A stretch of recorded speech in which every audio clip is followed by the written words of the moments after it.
NBC Sports, Laffit Pincay with Armen and Levack. And Laffit, you were at the Preakness. You were on doing the NBC broadcast this weekend. The skies opened up right before the Preakness began. How did that change what we watched? Victor Espinosa said after the race that his strategy was to sit off the pace, and then the rain arrived, and he went Omaha, called an audible, and put American Pharoah right on the lead.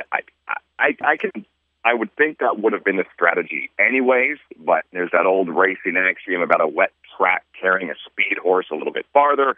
Whatever it was, it worked. Pharoah was the only horse really proven on a wet surface, and he proved it once again on Saturday. Now, for me, I'm a novice at this. I saw the skies open up, and I went, "Ooh, long shots! Let's start playing." Now, how much did that rain play an effect in a horse like Travers placing? Dallas Stewart. That's the biggest upset in the history of the Kentucky Oaks. He trained in Lemons Forever, 2006. Commanding Curve last year, second in the Derby, 34-1. Year before that, Golden Soul, second in the Derby, 37-1. He's like a master at getting these horses that just don't stack up on paper to run really well on these stages. And he just sat way back, made one late run. It was never a threat to American Pharoah, but yeah, if you box up American Pharoah with a couple of horses that were offering value and you landed on Travers, well, you got paid. Laffit and Levack, you got paid, didn't you? Yeah, I definitely. I saw it, and I went across the board on it as soon as I saw the skies open up. I got brave, and it worked out. Laffit Pincay of NBC Sports with Armen and Levack. You saw him on the Preakness this past weekend. Laffit, what was it like there at the Preakness at the track with the fans, and once the rain came down? What was that atmosphere like? It was insane. It was just gorgeous the day before. It was muggy and sticky the afternoon of, but it was clear. The skies got black so quickly, and just as I got through with the walkover is when the heavy stuff happened. And for the trainers, that was like the worst time, because that's when they're out in the infield and trying to saddle. Simon Callahan, trainer of the firing line, it literally looked like he just walked out of the ocean, drenched. And Bob Baffert was really concerned. All of us are huddled in the indoor saddling area watching on the small monitor, and they cut to a shot of the track, and right on the rail, it was deep. They sealed the track about an hour or so before the rain got there, but then they cut it open just before the race, or just before it actually got there. And so a lot of that water really got into the track, and he was concerned, knowing that American Pharoah was going to be on the inside, of how heavy, how deep, and what a mess it was going to be down along the inside, but didn't wind up being a factor. Is there any chance that some of the horses that we thought would play a bigger factor in this, they laid back on them just to keep them safe and keep them from getting injured? I think most riders can tell pretty quickly if a horse is handling a surface. Almost like not having enough tread on a tire, and your car is sort of hydroplaning. Some horses just don't, for whatever reasons, don't grip it and don't get any traction. I think that was the case with Firing Line and Gary Stevens, who, by the way, weighed in before the race at like 122. He weighed in after the race at like 132, all out of water and saturation, and was emptying his boots full of water. It was insane.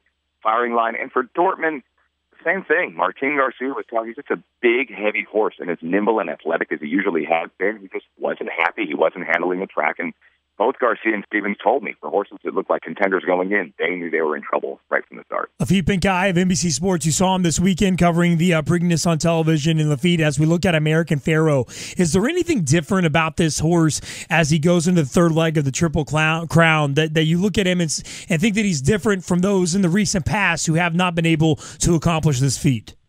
Yeah, we all feel like clowns predicting Triple Crown winners year after year, and then we're disappointed. Every year that it does seem to surface. Yeah. I don't know that he's any more brilliant than Spectacular Bid or Sunday Silence or Smarty Jones. He's every bit the part of what you would want to see in the first two legs to suggest that he should be just as effective in the Belmont. But it's a completely different set of circumstances. It's the third week, the third race in 5 weeks. A sandier, deeper track. It's 1.5 miles. He is going to have to be the quote-unquote freak he was billed as before his career even started, if he's going to take down this Belmont Stakes. And this has been so elusive for Bob Baffert. Been there with Silver Charm, having been there with War Emblem, Real Quiet, a nose away in 98 with Real Quiet.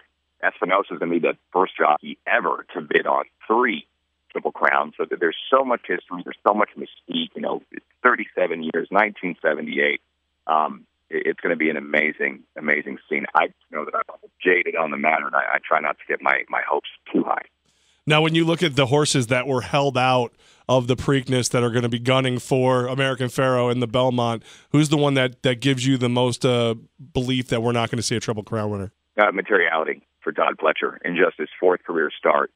In a lack of experience, he got a world of education in the Kentucky Derby. He had that bad number 3 inside post position. He was bothered leaving the starting gate and just in all kinds of traffic and mid-pack where he should have been closer to the pace had he not been wiped out at the start. Todd Pletcher was I was just reading some quotes from him indicating how happy he was that he held Materiality and any of his other horses out of the Preakness so they didn't have to deal with the rain and all of that mess. And he's going to be a fresh, dangerous horse in the Belmont Stakes. So Materiality is one who poses a serious threat to American Pharoah. Are you having a hard time talking yourself out of the idea of having a Triple Crown here? When Barbaro was injured and eventually we lost him in the Preakness, and he looked like the mortal lock of the century to go on and maybe win a Triple Crown after his Derby. When Big Brown essentially was pulled up and barely finished the race in 2008, when I'll Have Another didn't make the race, even California Chrome last year, you start to get because in the end we're fans. We're fans to begin with, and we want to see it so badly. And after so many disappointments, so many incredibly gifted, talented horses that have been denied on that very stage, it's you try not to get too excited. But he has the right trainer in Bob Baffert. He has a jockey with the experience in Victor Espinosa, and maybe he is the chosen horse to end this longest drought in the history of the sport without a Triple Crown winner. All right, now here's my greedy question. Since I've got an expert on the phone, I have to ask. I like to spend a lot of time up at Toga during the meet. Who are the horses that we've seen in this that we have a realistic chance of seeing running here in Toga? Of those horses that perform well in the Belmont and exit the rigors of the Triple Crown healthy, those are going to be your horses that peak come Travers time. It depending on what American Pharoah's schedule is post-Belmont Stakes. But you're going to see Todd Pletcher's Materiality. I could imagine that being a landing spot for him. Yeah. Carpe Diem, who just, for whatever reason, didn't fight. He's a much better horse than we saw in the Kentucky Derby. Kieran McLaughlin's Frosted, really the only horse that made up a lot of ground in the Derby. He looks like a true 1.25 mile horse. We might see him in the 1.5 mile. Belmont, I could see him running in the Travers Stakes. Kieran has won the Travers before. So while the West Coast 3-year-olds have been the story this year with Firing Line, with Dortmund, of course, American Pharoah, there are some very solid stars back east as well, and they'll make their presence felt at Saratoga this summer. Laffit Pincay of NBC Sports. Laffit, how much time do you get to spend at Saratoga during the summertime? You make it up our way at least once? Yeah, we'll be up there. I'll be doing I believe, the Travers this year for NBC. I know we're up there. I think the Whitney, I think there's 3 weeks that we're up there this year. I'd have to take a look at the schedule. It's all part of this Road to the Breeders' Cup Challenge Series. Cool. And, I spent a lot of time there the last few years, and you're in a time warp. It's like you're back in the 40s or the 50s. These fans are so fired up. They're so educated, and it's just intelligent. It's almost like going to Yankee Stadium and then having a conversation with baseball fans at Yankee Stadium. They love it. They breathe it, and I look forward to it every year. To keep that alive in your brain, I will not talk horses to you when you're up here. I'd like you to believe that everybody up here knows what they're talking about. Yeah, exactly. I'm off limits then. Although we will, don't be surprised if we do try to track you down for a few minutes while you're up here at Saratoga. Anytime. No, those horse players are sharp. They'll come by, hey, who do you like in the 7th race? Oh, I like the 2-horse. Are you crazy? You nuts?